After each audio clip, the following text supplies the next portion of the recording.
عیب ہے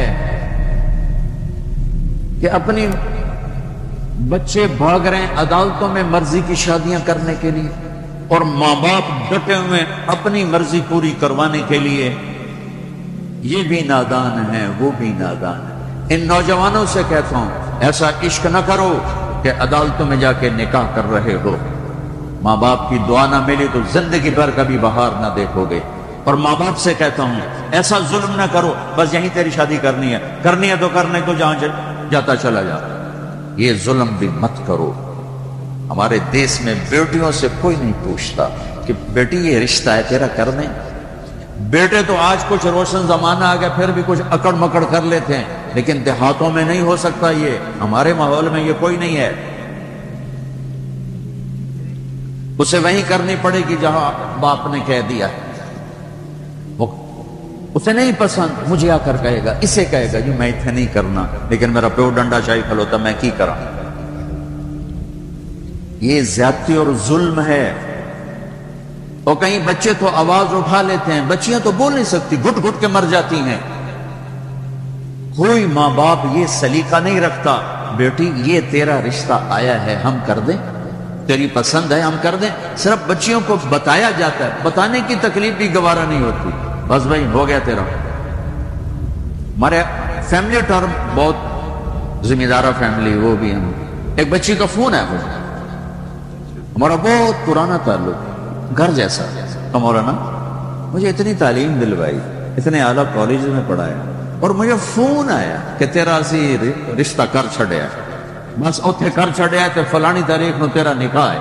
تو میں اس پر بھی راضی تھی، لیکن اتنا تو دیکھ لیتے کہ انسان بھی ہے کہ نہیں۔ ایک شرابی سے مجھے باندھ دیا، آج میری زندگی عذاب بنی ہوئی ہے۔ چلو جہاں اپنی مرضی پوری کرتے کرتے، بس ایسی گھر تو باہر نہیں کرنا، گھرج کرنا ہے تو گھرج، شرابی تو سوا ہے کوئی، لہذا اتنا ہی کرنا۔ یہ قوم کا بت توڑو، یہاں اصل جی صرف ارائیاں کرنا ہے، اسی صرف راجپوتاں کرنا ہے، اسی شیخ ہیں جیسی شیخان، اسی باہر کدی رشتہ نہیں کیتا۔ ٹھیک ہے اپنے قوم میں کرو، اچھی بات ہے، اگر جوڑ نہیں تو اللہ کے واسطے باہر نکلو۔ اگر آپ کی بیٹی تیار نہیں تو اللہ کے واسطے ذبح مت کرو۔ یہ ظلم ہے، یہ زیادتی ہے۔ قبول لڑکی کرتی ہے نہ کہ ابا، قبول لڑکا کرتا ہے نہ کہ ابا۔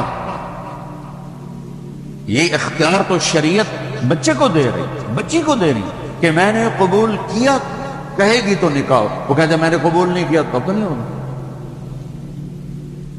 میرا گاؤں راوی کے کنارے ہے، کتنی بچیاں ذبح کر کے ڈال دی گئیں راوی میں۔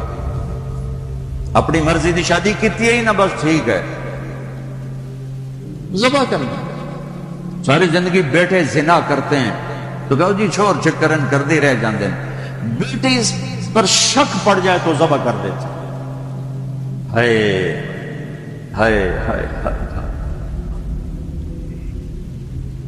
میرے نبی نے آخری خطبہ میں بیٹوں کے لیے نصیحت نہیں فرمائی تھی، عورت کے لیے نصیحت۔ تمہیں عورتوں کے بارے میں نصیحت کر کے جا رہا ہوں، آخری خطبہ تمہیں عورتوں کے بارے میں نصیحت کر کے جا رہا ہوں۔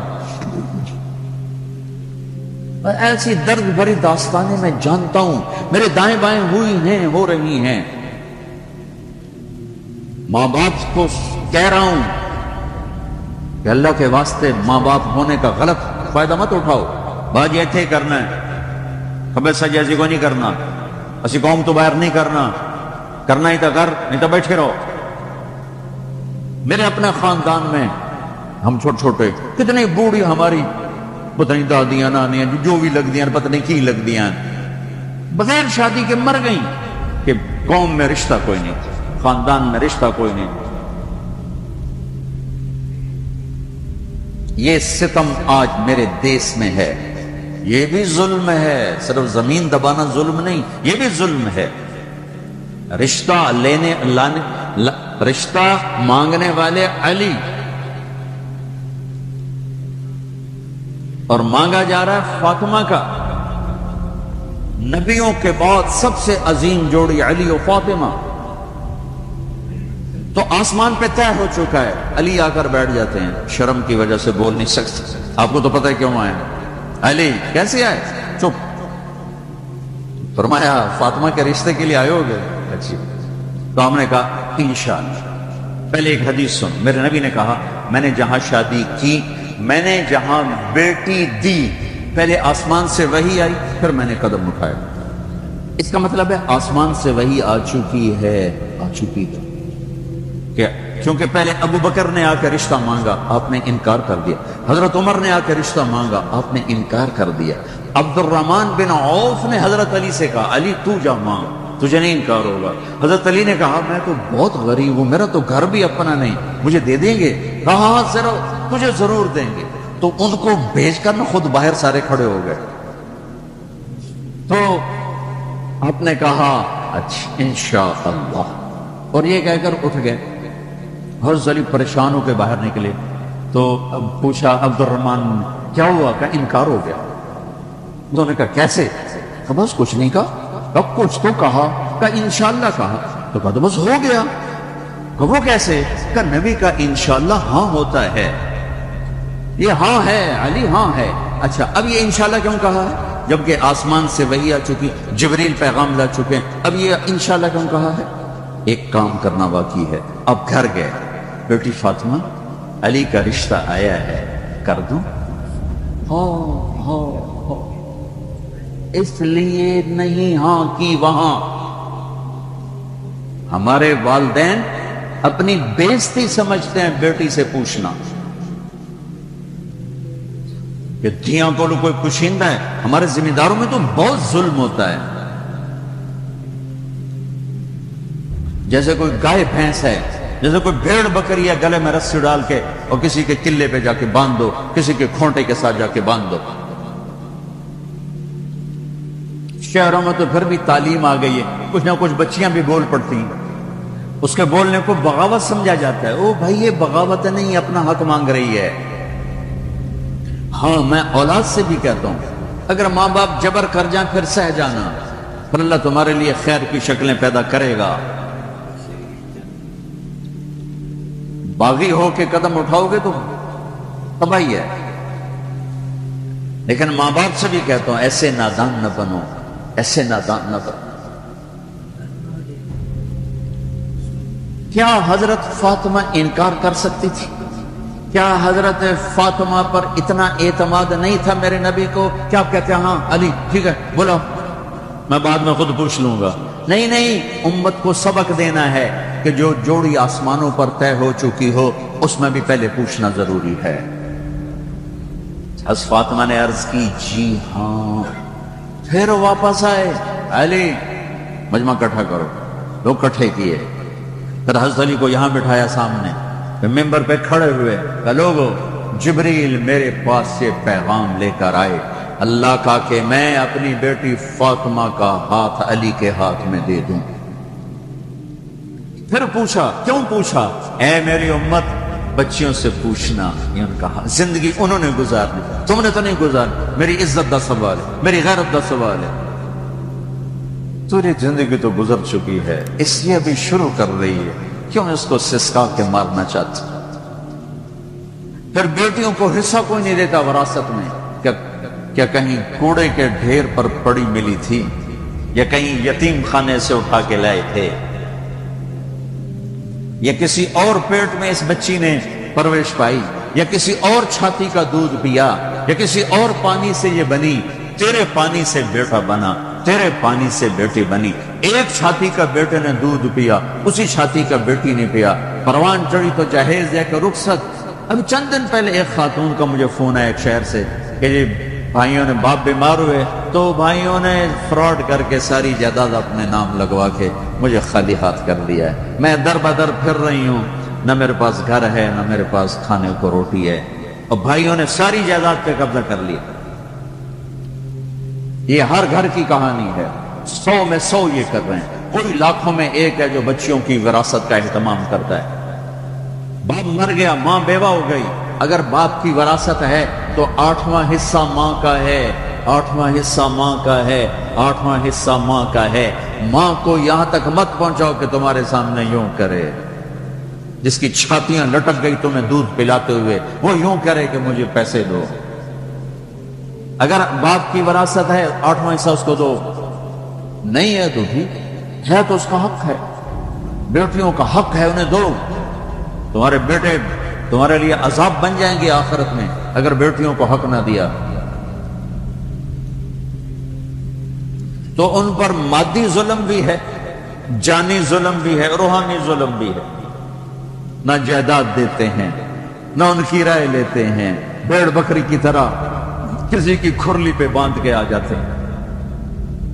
لوگوں، جبریل میرے پاس اللہ کا پیغام لائے ہیں، پھر نکاح کیا۔ 400 درہم، 480 درہم دونوں۔ علی، فاطمہ بنت محمد کو تمہارے نکاح میں دیا، قبول ہے؟ اجو قبول ہے، اور سجدے میں سر رکھا۔ رب اوزعنی ان اشکر نعمتک التی انعمت علی، یہ دعا مانگی۔ اللہ کے نبی نے زور سے آمین کہا، پھر آپ نے سب کو شہد کا شربت پلایا یا چھوارے کھلائے، پھر رخصتی ہوئی، مہینے بعد، 6 ماہ بعد، سال بعد، یا فوراً، ساری روایات میں۔ حضرت علی آئے تو آپ کو اندر لے گئے، حضرت فاطمہ کا ہاتھ پکڑا اور علی کے ہاتھ میں دیا اور کہا، علی، آپ کو نبی کی بیٹی مبارک۔ اللہ، آپ کو نبی کی بیٹی مبارک۔ پھر فرمایا، میری بیٹی، مجھے اپنے خاندان میں جو سب سے زیادہ محبوب تھا، میں نے تیرا ہاتھ اس کے ہاتھ میں دیا ہے۔ جن کے فیصلے آسمان سے ہو چکے ہوں اور جبریل آ کے سنا رہا ہو، وہ پہلے پوچھنے جا رہے ہیں، بیٹی کر دوں؟ ہماری کون سی یہ غیرت ہے، یہ کون سی عزت ہے؟ خاندان سے باہر اچھا رشتہ ملے کرو، خاندان کے اندر ملے وہ بہتر ہے، وہاں کرو۔ لیکن اگر خاندان میں جوڑ نہیں، باہر دیکھو، یہ ارائیوں کا بت توڑو، راجپوتوں کا بت توڑو، شیخ، پٹھان، بٹ، جٹ، پتہ نہیں کی کچھ بنائی پھر دن گرم مسالے، یہ بت توڑو، ان سے باہر نکلو۔ میرے نبی نے 2 بیٹیاں بنو امیہ کو دی، جن سے ٹکر ٹکر ٹکر ٹکر۔ حضرت زینب کا نکاح ابو العاص بن ربیعہ بن امیہ بن عبد شمس، امیہ کے پوتے کو اپنی بڑی بیٹی دی، اور عثمان بنو امیہ میں سے 2 بیٹیاں ان کے نکاح میں دی، رقیہ، ام کلثوم۔ اور جب ام کلثوم پہ انتقال کر گئی تو فرمایا، اگر میری 100 بیٹیاں ہوتی تو میں 100 اور اس طرح مرتی تو میں ایک ایک کر کے عثمان کے نکاح میں دیتا۔ بنو امیہ میں بیٹیاں دی، ایک بیٹی فاطمہ اپنے گھر میں دی علی کو، اپنے خاندان میں شادی کی قریش، خاندان سے باہر برادری میں شادی کی عرب، لیا مستلق، پھر برادری سے بھی باہر یہودی نسل میں شادی کی، حضرت صفیہ بنو اسرائیل میں، یہودیوں میں سے۔ اپنے نبی کو تو دیکھو کیا کیا انہوں نے۔ ہم اپنے نبی سے بھی آگے جا چکے ہیں۔ کتنے بچے میرے پاس آتے ہیں نوجوان کہ جی شادی کرنا چاہتا ہوں، وہاں بچی بھی تیار ہے، لیکن وہ کہتے ہیں بس ہم نے راجپوتوں سے باہر نہیں کرنا، ہم نے ارائیوں سے باہر نہیں کرنا، ہم نے شیخوں سے باہر نہیں کرنا۔ میں ان کو یہ کہ بھائی دیکھو بیٹا، کورٹ میرج سے بچنا کہ برکت نہیں ہوتی، اللہ سے مانگو، نہیں ہو تو پھر صبر کر کے پی جاؤ۔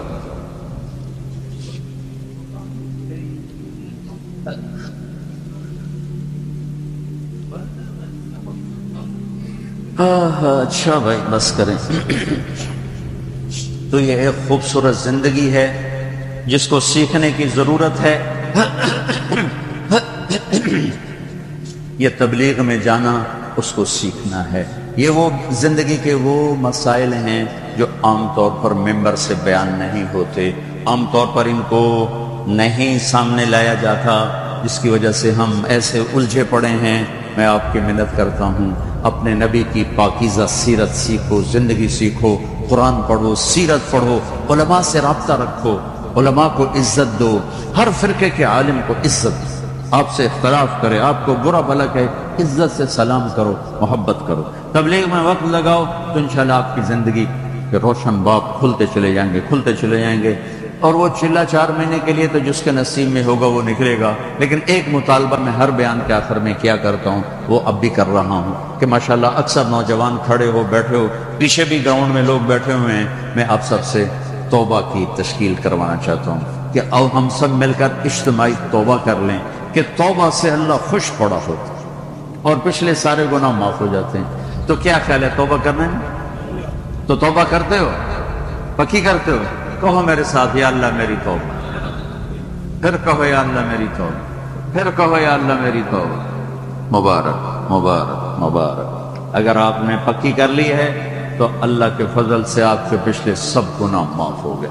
اب ان علماء سے پوچھ لینا کہ اس کی ترتیب کیا ہے، فرائض چھوٹے ہیں کیا کرنا ہے، حقوق چھوٹے ہیں کیا کرنا ہے. لیکن گناہ معاف ہو گیا. نماز نہیں پڑھتا تھا، گناہ معاف. اب کرنا کیا ہے، کسی کے حق دبائے تھے، گناہ معاف. اب حق ادا کیسے کرنا، یہ اہل علم سے یا جس پر آپ کو اعتماد ہو اس سے جا کر آپ پوچھ لو. اور آپ جہاں جہاں سے آئے ہو، میری یہ گزارش ہے، مہینے میں 3 دن تبلیغ میں ضرور جاتے رہو. صرف 3 دن نیت کر کے سارا مجموعہ سارے. اور جو آپ فیصل آباد میں رہتے ہو تو جمعرات کو مرکز میں جایا کریں، جو ہمارا یہاں اسماعیل مسجد ہے جہاں ماشاءاللہ دین کی بات جمعرات کو ہوتی ہے. رات وہاں گزارو، آپ کو بہت فائدہ ہوگا. ورنہ کم کم مغرب سے عشاء کا وقت ضرور وہاں گزارو. اور آخری بات یہ ہے کہ اگر آپ کسی سے لڑے ہوئے ہو تو یہاں سے اٹھ کے صلح کر لیں. لڑائی زیبا نہیں، قطع تعلق. لڑائی ہونا کوئی مسئلہ نہیں، اونچ نیچ کوئی مسئلہ نہیں، قطع تعلق. بول چال باجی ہونا سی گل ہی نہیں کرنی. اسی جی بس بائیکاٹ کرتا جڑا ادھر جاوے گا وہ ساڈا دشمن. ہمارے دیہاتوں میں تو یہ کہتے جڑا انہوں ملیا وہ ساڈا بھی دشمن ہے، اسی لکھے چھک چھڈن. اے جٹاں دے بیٹھے ہوں میں انہاں دے اسی لکھے چھک چھڈن. اے لکھے مٹا چھڈو نہیں تو موت او لتر مارنے نا. تو بھائیو جس سے آپ ناراض ہو، لڑے ہوئے ہو، صلح کر. خاص طور پر بیوی سے کھٹ پٹانا تو جاتے ہی صلح کر. چونکہ جب میاں بیوی لڑ کے صلح کرتے ہیں تو اللہ ان کے پچھلے سارے گناہ معاف کر دیتے ہیں، سارے گناہ معاف. اور عجب حدیث سنو، سب سے پہلے جو ترازو میں تولا جائے گا نا عملوں کو، تو نماز ہے یا روزہ یا تبلیغ یا علم یا حج نہیں، سب سے پہلے بیوی سے سلوک تولا جائے گا. سب سے پہلے بیوی سے کیا کرتا تھا یہ تولا جائے گا. اس لیے بھائیو اگر کوئی ان بنا ہو جاتا ہے، کوئی مسئلہ نہیں، ہو جاتا ہے، صلح کر لیں. صلح. کسی سے آپ کی بول چال بند ہے، خود جا کے سلام کر لینا، تو انشاءاللہ اللہ آپ کے لیے خیر برکت کے راستے کھولے گا.